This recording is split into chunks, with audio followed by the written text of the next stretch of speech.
you suffer. They said your suffering was your fault. That's what they said. It's on tape. They said your suffering is your fault. They counted their suffering a real suffering. But they didn't count our suffering a real suffering. And that's 400 years of propaganda. That's 400 years of brainwashing. Oh yeah, this isn't here? War just for me to find peace. Fuck the police, they got the mark of the beast. I'm a 1-2-5, you could see me in the streets. Seen a nigga teach she fell in love with a priest. In a rush for the bread like we ain't got yeast. Putting studs on my garment, now I'm late to the feast. I'm a 1 West nigga, you could check the receipts. Ask me where I'm from, so we came from the beast. This is my shit I was exposed to. Listen, man, subscribe, YouTube, Instagram. It's not TV, man. Not my motherfucking He's dropping the most exclusive content that brothers all across the earth is here, man. Not TV. If you ain't subscribed, you ain't a real nigga. Stay a couple of days, move in with a family friend. Promises for the first to pay you back on the third. Search for another house, they put our shit on the curb. Never uttered a word. TV, nigga, we watch not TV around this house. There, my pops is a rolling stone. None was ever given. They say you get what you give. My brother, man. What I went through. Listen, one and only. If I could, you tell the people who you are, where you from? Khan, I am Officer Yashshakar, Ban Yashshakar. I'm a 1-2-5, you could see me in the streets. Seen a nigga teach she fell in love with a priest. In a rush for the bread like we ain't got yeast. Putting studs on my garment, now I'm late to the feast. I'm a 1 West nigga, you could check the receipts. Ask me where I'm from, son, we came from the east. Where you from? I'm from the Rio Grande Valley, El Valle. Alright, so if I could, man, Yashshakar by Yashshakar, man. Tell the people where you come from, man. What was it like in Rio Grande? Right, Khan, sir. So I come from Rio Grande Valley. It's Gulf Cartel territory. That's where everything handles. Like all our brothers, blacks, Hispanics, and natives, we grew up in broken homes. My home was no different. I grew up hungry. I grew up homeless. I grew up wearing the same clothes 2-3 years. Damn. You know, out of everything, I had an off and on father. My father also worked for a cartel. Oh, your pop worked for cartel? Khan. Damn, how that work? Well, the brother, he got busted with 46 kilos of cocaine in Corpus Christi. Damn. He only lasted 1.5 years in jail, and they shipped us back his body. So that was at a young age. Since then, you know, I mean, my father, you know, we're destroyed because we don't know who we are, and Christianity and Catholicism, it destroyed us. So as it goes by, you know, growing up with a father, he was abusive. He beat me up, beat up my moms and all that. And you know, I wanted to be better than him with everything. Wanted to be a better father, a better fighter, a better drug dealer, a better killer, a better everything. I was gonna be better than him. And he died when I was maybe, I think like 18 or so. I was pretty young. But then again, he was never there in my life. And you know, like every brother starts off in the barrios, you know, started off with an 8 ball, and you start, you know, doubling it, and that's how we go. Yeah, that's how we keep going. And I wasn't any big timer at first, you know, just little 8 balls and QPs, and you know, slanging nicks and dimes and 20s and all that, and just paying enough for the gas and all that. Right. But as time progressed, and one of my jobs, I hooked up with a brother. He's from Roma, Texas. And that brother was hooked up with some big timers. So they asked me if I wanted to work. So in one of those moments where I felt the anxiety, I couldn't come up with the bill. By then I was already married, 4 kids. I couldn't pay the light bill. So I decided, hey, you know what? I'm gonna do it. And so we went to Roma. From Roma to McAllen, it's an hour drive long. And I had a little 96 Honda. And I remember these brothers, we went to the spot, they took the Honda, and then they told, it was like a little ranch over there. Told me to pick it up an hour later. So me and the homeboy went, we got it, and they took out the seats, they had some big old blocks, I don't want, like half of my size, big old stacas homes, like pinches cuadros chingones, hardcore. And I was like, fuck. But you know, you can't, you know, hey, I had to pay my light bill. We don't do this for fun. We do this out of necessity.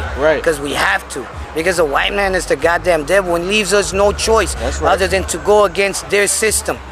To go against the will of God, against his commandments. And I went off. But like every Christian and Catholic person was, I did the little cross and I prayed to the Lord to let me get away with this. I must have, I don't know, I don't want, Salaka, so there's a car coming over here. I must have at least shit, at least 1,000 pounds. The trunk was full. Even the passenger seat, it had a big old block half of my size. Had to put the seatbelt on it so it won't fly off and all that. Damn. So as I was driving, you know, I did my prayer. You put the seatbelt on the bundle. It was a block. I don't want a compressed block. That's crazy. Like hardcore, sir. So I put the seatbelt in. I started going. There was 2 new trucks, one in front of me, one behind me. And they said if the cops pop up that they were gonna do something, so you know they get him off my back. Right. And sure enough, it happened. State trooper, right behind me. I was like, fuck, this is it. Right. And then the state trooper turns on the lights, and I was like, well, that's it. It's over. You know, us where we're from. You know, I've been a mixed martial artist since I was, what, 19? So this was in the U.S. or in Mexico? No, this was in the Rio Grande Valley, Okay, U.S. it was in the U.S. Texas, Okay. Texas, all the way. So, you know, I trained all my life, and for us, most of us, going to prison is like the next step to being a man. Right. For us, you have to go to prison. I had to go to prison. I had to be my father. Prison was not going to kill me like it killed my father. Right. And so, I trained to fight it. I was a cage fighter for a while as well. But, and the Lord was merciful with me. That state trooper turned on the lights, and I said, that's it, it's over. I go to the shoulder. The state trooper stops the car right in front of me.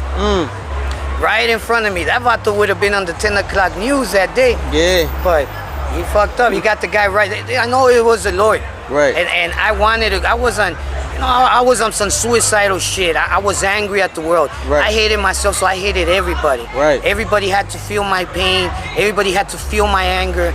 I wasn't gonna be victim of the world anymore. Right. The world was gonna be my victim, so I was ready for it. So, you know, but the Lord wasn't having it like that. So then, you know, I made it. The cop stopped the guy in front of me. I went. I dropped it off, and it got picked up. And yeah, so then, you know, I told the vatos that, you know what, I don't want to do it like this no more. You got any other job? And I had 2 storages in the back of my house, big storages and shit. They said, yeah, we need a storage house. So I had my own crew. I had at least 10 vatos, all, you know, dickies and muscle shirt tattoos, pelones, bald-headed vatos. Right.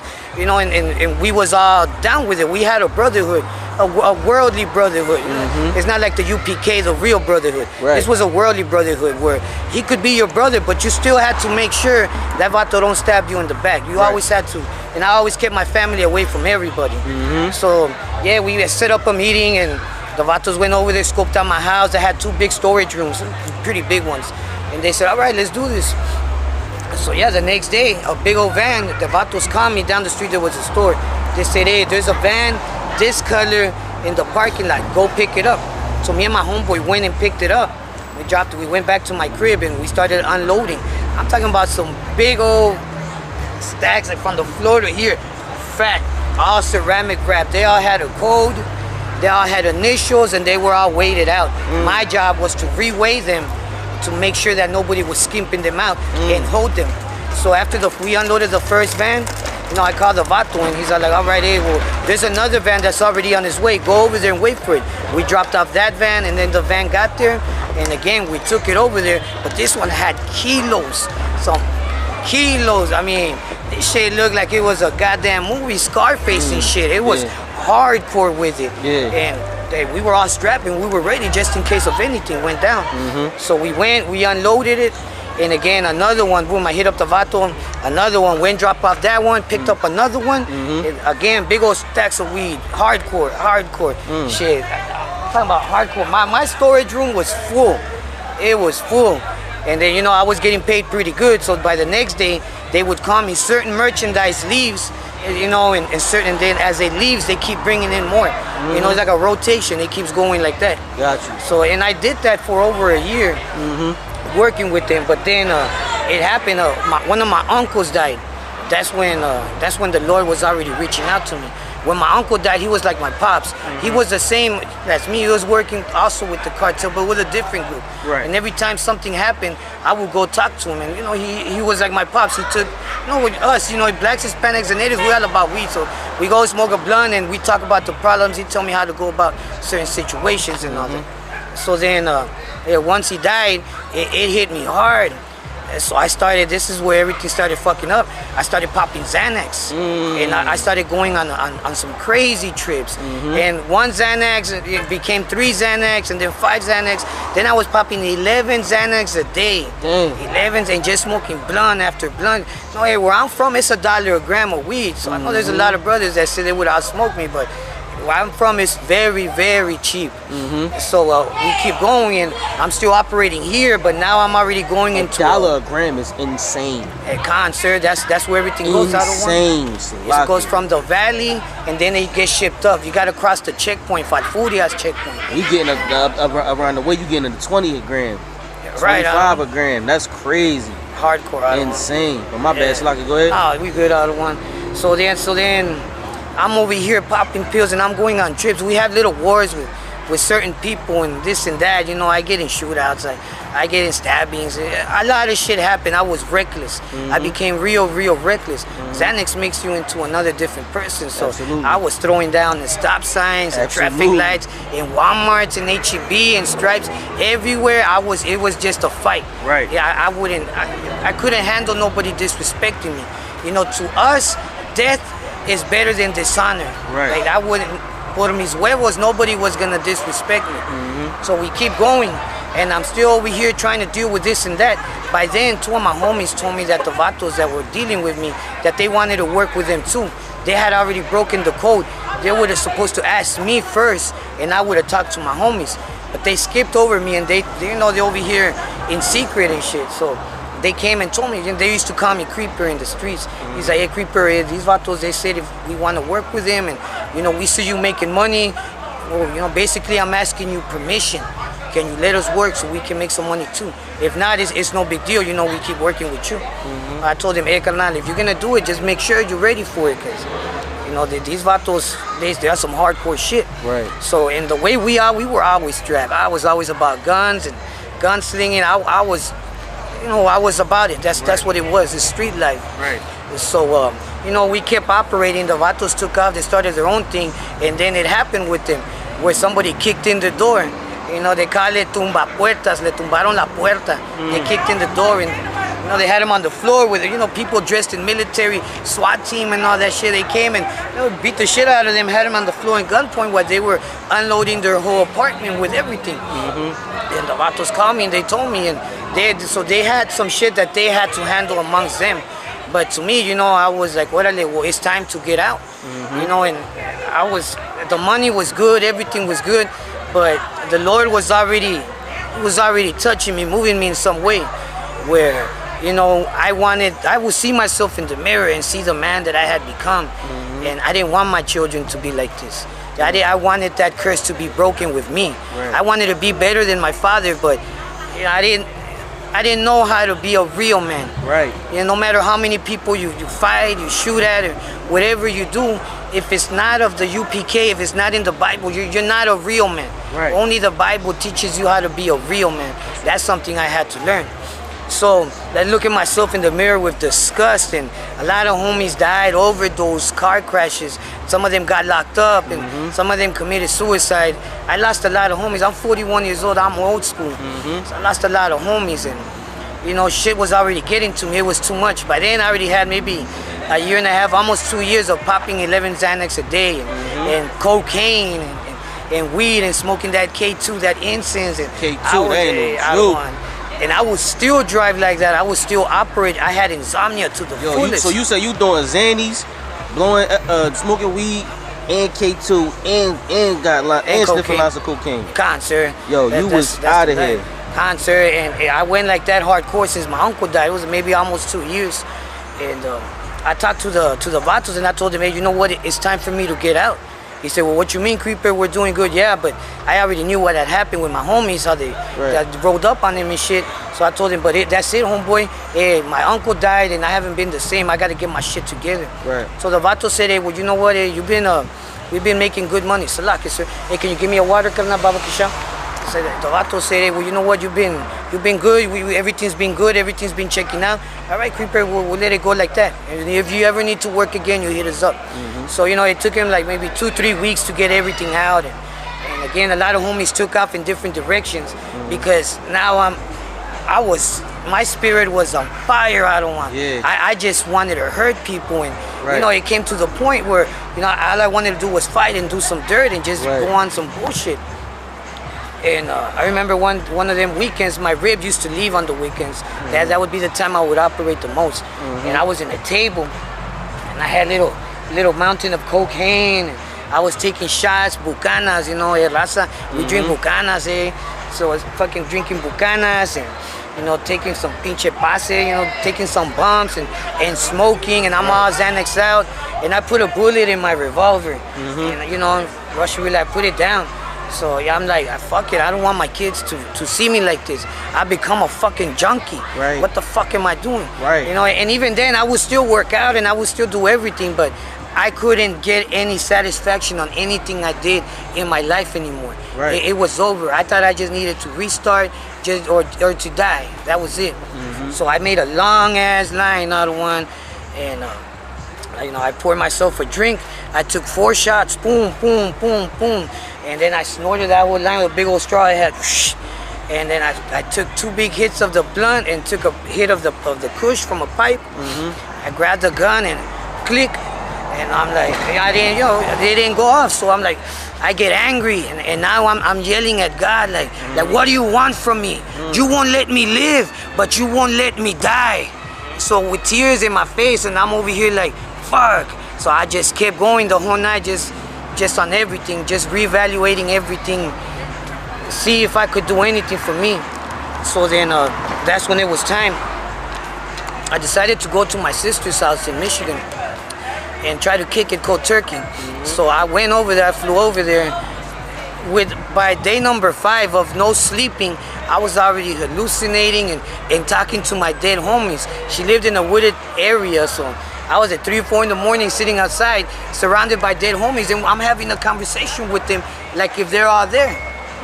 And I'm over here like, damn, carnal, you shouldn't have died like that. They said like fuck. And then I'm talking to everybody now, and I'm smoking with them. You know, when that night passed, I told my sister, take me to the hospital, because that's it. I don't know what's gonna happen with me anymore. Go to the hospital. And I tell the doctor everything that I've done, everything, all them drugs I was hooked on. He told me a lot of people die for a lot less of what you've done. Right. I don't know how you're still alive. Right. And so I said, look, I just need to go to sleep so I can get better. I haven't slept, and I'm already talking to dead people and all that. Right. So he said, I got a shot for you that's gonna put you to sleep. We're gonna keep you for a few nights and we'll put you to sleep. I told him, make sure that it's something strong, because I have a high tolerance for everything. Right. The guy said, this is something that will put a horse to sleep. So he gave me the shot, but it didn't put me to sleep. It put me on automatic pilot. And then it put me where everybody was withdrawing from drugs. You know, all the people that were out there that were doing heroin, I guess it's like a rehab that they have. Right. So I was there 3 days, and all I remember was throwing down with people. And the Lord would made it where I would just come back just to fight. I'm short, I'm 5'6", I'm a short Mexican. Right. But so, you know, a lot of people, they want to mess with us. You know, that's all it is. Everybody want to mess with the short Mexican. That's always I did like that. Yeah. So I would be throwing down. Now remember, I would just come back to my body, and I got this big old white guy trying to, hey, what's up? Like, what? You know, and you just start going at it. I'm over here. I remember flying arm bars, flying kicks, rear naked chokes, ankle locks, double leg takedowns. I was doing all kinds of shit on these people. And then once they were gonna, I think on my 3rd day, they called my sister and said that it was over for me. They had given me 6 shots, and it wouldn't put me to sleep. That's and I was just the whole night just walking around and picking fights and just crazy. I wasn't there. But the Lord was still with me those days, because he protected me from the hands of the heathens, from catching an ass whooping from these people. I could still fight. Right. So on the 3rd day, that same day that they called my sister, that's when the Lord had mercy on me and put me to sleep. He said, all right, you know what? They said I walked into my room. So you went to sleep on the 3rd day? Concert, when they were about to give up on me. They were gonna call the cops and take me to a crazy house and put me on a vest and all that. So, but they said that by myself, I just walked to my room and fell asleep. So I wake up in the hospital. I didn't even know what the fuck was going on. And I'm over here like, you know, I pushed for assistance. The nurse, and I'm like, hey, well, where am I? What the fuck is going on? What happened? And a nurse came over here and explained to me everything that I had done. everything that happened, how many people I hurt. I was doing some crazy ass shit. So I told them I don't remember anything. It's y'all's fault. So I blamed it on them. You know, it's y'all fault. I told y'all that I wasn't gonna go to sleep. Right. So I don't know what the fuck y'all gave me. Right. So then that's when it happened. They kept me there 2 days, and then they let me go just to make sure I wasn't crazy. So then I remember we went to my sister's house, and you know, they say every Israelite, if you're black, Hispanic, and Native, you have a broken ass car in your backyard that later becomes a smoking headquarters. Right. And I was in there just smoking blunt after blunt after blunt, and just thinking about my whole life. You know, there's a lot of things I can't say, and a lot of other things that happen I can't really talk about. It. But so I'm over here smoking, and I start talking to God, like, what is it that you want from me? Why can't you just let me die? Like, what do you want from me? You won't even talk to me. Are you even alive?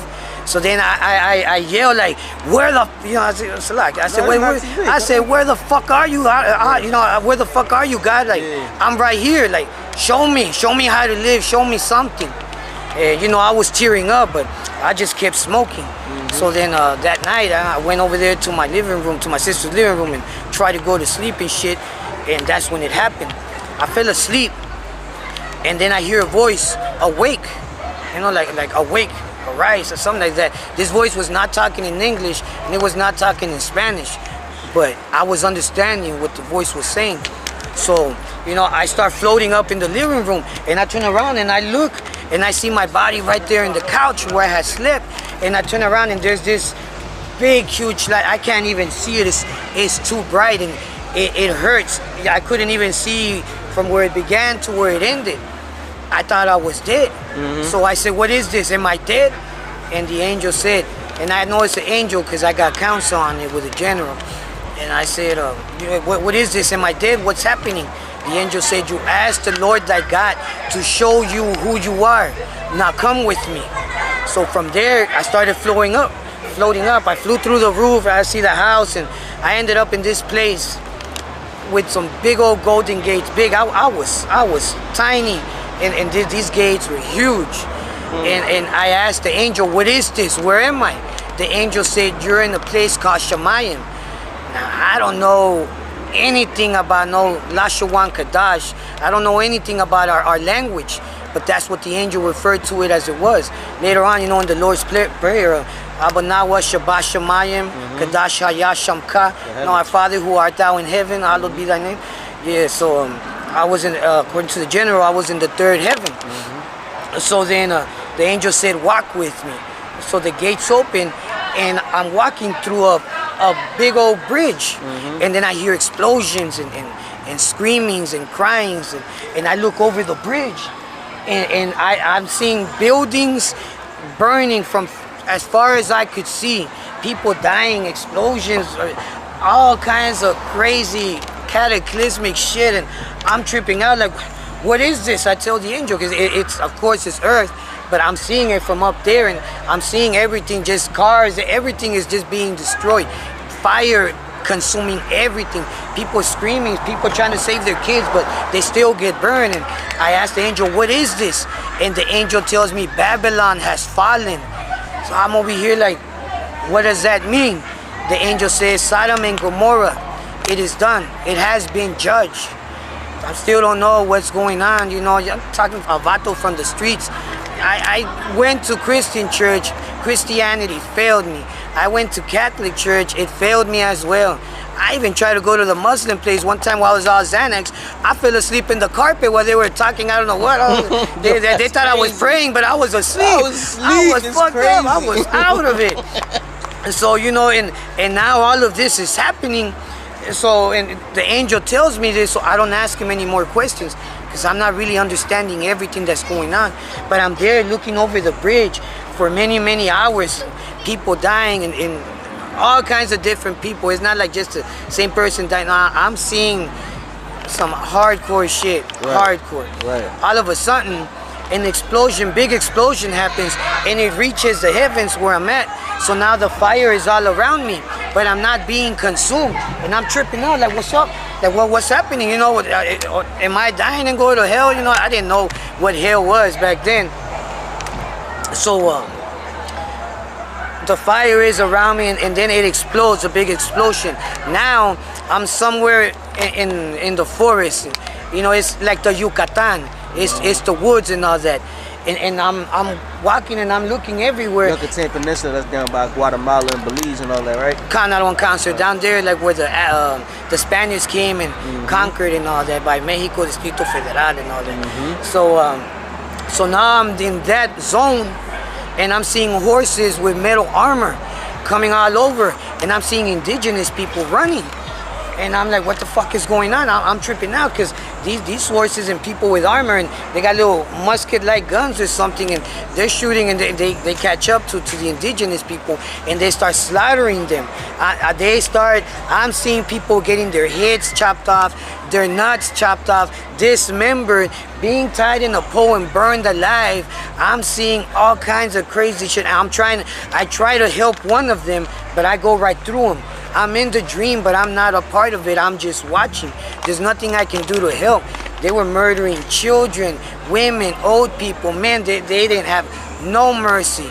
And that took me back to a dream I used to have from when I was around 3 to 6 years old. It would never fail. At least 2 times a month, I would have a dream that I was an Indian. I was a mighty warrior. I had a bow, and I had a big old, it looked some sort like an axe and all. Like an axe, some shit like that. And I had a woman, and I had 2 children in that dream, and we were walking in a place like that where there was a lot of trees, and we hear horses. And in that dream, I was a child, but this was my family. I had 2 kids and a wife, and we went to the woods, but the people, they saw us, and I came out, and you know, I tried to fight them, but they shot me in the stomach. And in my dream, you know, I was halfway dead, and I saw how they murdered my 2 sons, and how they murdered my wife. They raped her and they murdered her. I saw, and there was nothing I could do to move. Then they left us there. You know, they thought I was dead, but once they left, I tried to slither to the body of my 2 children and my wife, and I got them together, and I laid on top of them crying, waiting for death myself. And that's when my grandma would always wake me up. I would wake up crying hardcore. I was a little kid, you know, from the age of 3 to the age of 6, it never failed. At least once or twice a month that I would have that. So that dream reminded me of that dream, and now I'm thinking, these are my people. These are my indigenous ancestors getting slaughtered. This is a Spanish conquest, a Spaniard conquest and shit. So now I'm just watching, and there's nothing I can do, and everything is really, really hurting me to the fullest. And you know, I get on my knees, and I grab my head like this, and I just start saying, no more. That's it, no more. So then another explosion of fire happens. And again, I'm surrounded by fire, but I'm not being consumed. And there's a third part of that dream, but I don't really talk about it. We might save that one for next time, carnal. But after that third part of the dream, again, an explosion of fire everywhere out of one. I'm like in the middle of a tornado, a hurricane of fire, and the angel appears. And then I tell him, why are you showing me this? What is this? And he says, you asked the Lord thy God to show you who you are. You are an Israelite, but you must study to show yourself approved, for your job is plentiful. You must study and find the truth, for your job is a great one. So I said, and who is this God that I may know his name? And that hurricane of fire, it goes to the sky out of one. So now there's fire all over the sky. I'm watching and I'm looking, and in fire in the heavens, it spells out Yahweh in English, Yahweh. And I said, what is that? What does that say? The angel says, his name is Yahweh. And I said, well, what is the name of Christ so I may know his name? And then on the bottom of Yahweh in fire, it spells out Yahweh. And then the angel tells me, again, you must study to show yourself approved. You have much work to do. It is time to go. So from there, all of a sudden, we just started floating down. The angel's huge, so he's not moving. It's just me going up and down and all that.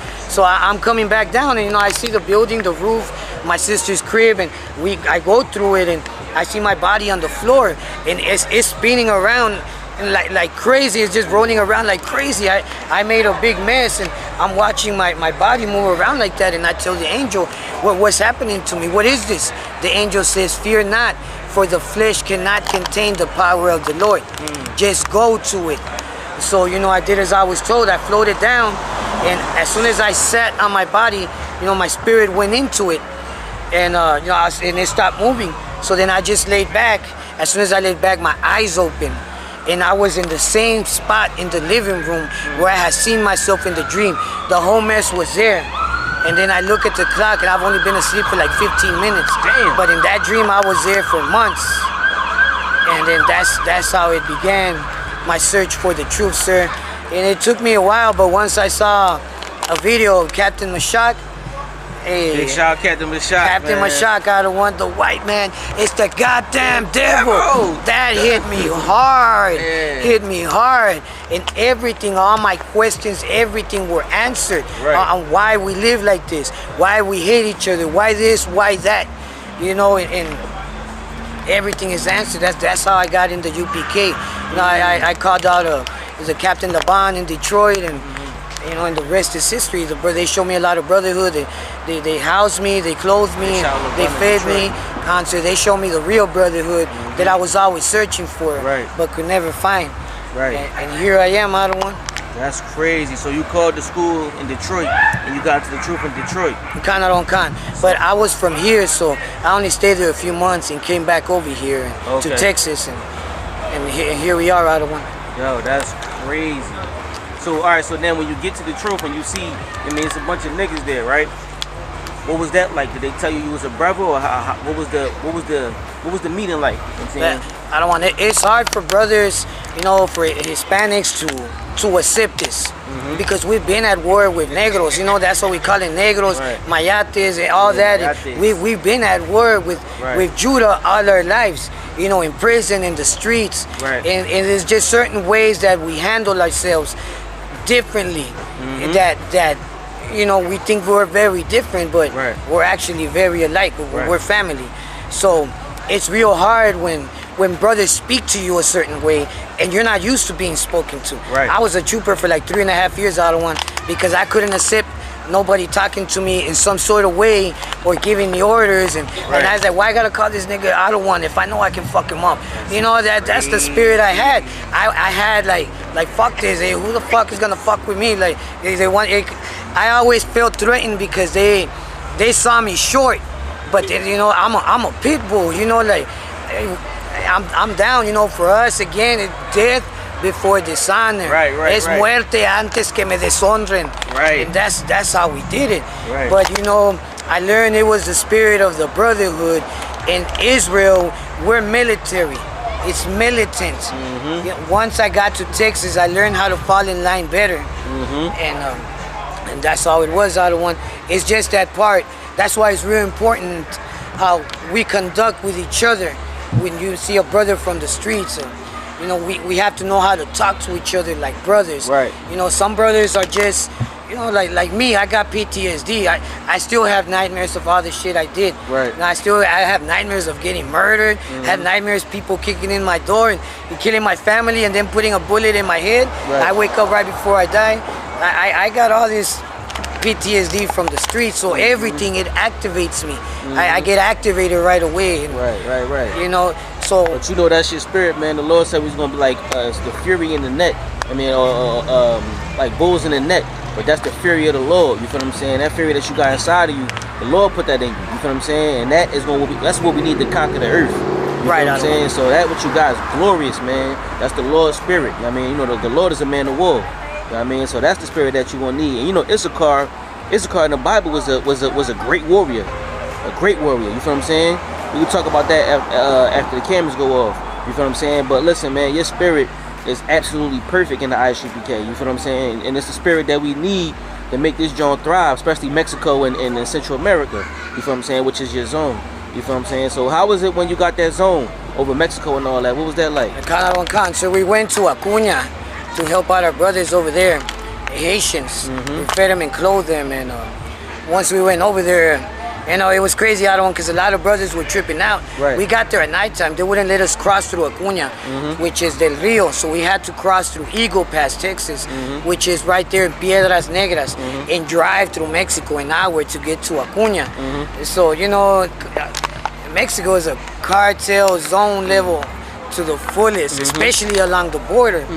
And so it was crazy out of one because there was brothers that was, you know, trying flipping out. I had to tell him, hey, look, Salakia, and there's men over me. I said, Salakia, I don't want him, but hey, I came here ready to die. Right. Before I got in that truck and started driving, I kissed my wife's goodbye like I wasn't gonna see him again. I kissed my children, I saluted them, and I told them that the Lord was gonna make everything okay, because we know what's going on. You know, if you're from the border areas, you know, we know it's a 50-50 chance of us not coming back or not. You know, so I went over there ready to die. I went through a lot of shit. I would have died over some stupid shit because somebody was looking at me funny. You know, like, why wouldn't I die for the work of the Lord? So I told the brothers that little words of encouragement, and I told them, you know, right now, a gun is not gonna help you. A knife is not gonna help you.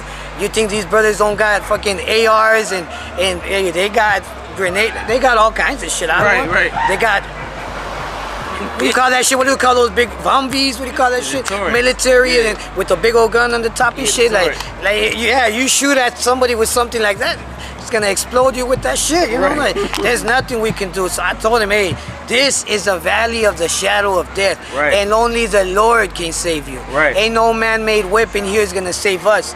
You can have whatever you want, but if you shoot at them, you're gonna be the last one to die, and it's gonna be worse for you. Now me going, knowing I was it was another Issachar, right? But he was an old school, and me the youngest one, and me speaking. The thing that would have happened is they would have murdered me in front of all the brothers and told them to never come back. That's what they do. They'll put you on your knees and they cut your head. You know, and they would have thrown them in my head and told them don't come back. So I knew it was a lot on me, but we had to do it. So I told them, y'all have to let me speak. Like, your English is no good here. These are my people. Let me do this. I know I'm just a 50, but let me do it because y'all can't do it. And so you know, everybody agreed, and we went through it. I don't want. Everything went smooth. I mean, we almost got shot by the military over there, by the police. They came out. We were trying to pump some gas. They came out of their cars with ARs, like posted up. I don't want, like, hardcore. Like, these brothers were ready to kill us. We were out in garments. I had to go over there and defuse it. I told them, hey, hold up. We're priests and prophets of the Lord. We didn't come here to invade territory, to sell drugs, to do anything. You know, we come here with a van full of food, and we came here to help people. That's it. Don't mistake us for cartels or for anything.